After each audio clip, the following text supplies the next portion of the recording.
Hello everyone, let me introduce. My name is Rani Novita Febrianti. I want to explain about what is business feasible study. Yang pertama, pengertian studi kelayakan bisnis. Studi kelayakan bisnis adalah analisis mendalam yang dilakukan untuk menilai apakah suatu usaha atau proyek bisnis layak dijalankan atau tidak. Studi ini mencakup berbagai aspek yang mempengaruhi keberhasilan bisnis seperti keuangan, pasar, teknis, hukum, dan lingkungan. Yang kedua, tujuan dan manfaat studi kelayakan bisnis.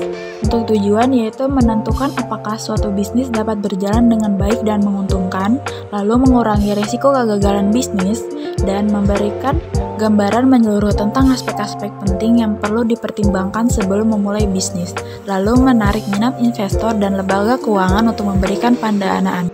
Lalu, ada aspek-aspek dalam studi kelayakan bisnis. Studi kelayakan bisnis biasanya mencakup beberapa aspek utama.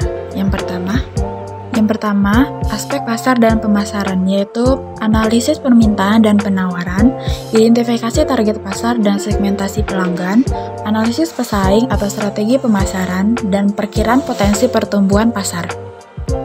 Yang kedua, aspek teknis dan operasional, yaitu lokasi dan fasilitas usaha, teknologi yang digunakan, proses produksi atau operasional, dan kebutuhan tenaga kerja dan keahlian yang diperlukan. Yang ketiga, aspek keuangan, yaitu perkiraan biaya investasi, proyeksi pendapatan dan laba, analisis titik ampas atau break-even point, dan sumber pendanaan dan analisis risiko keuangan.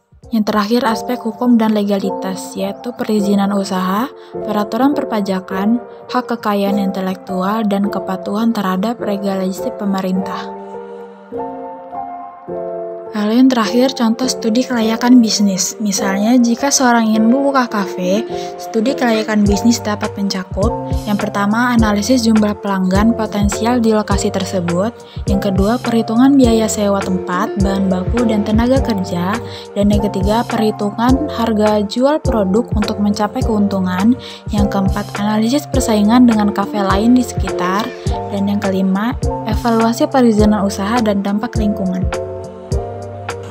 That is my explaining regarding business feasible study, and thank you.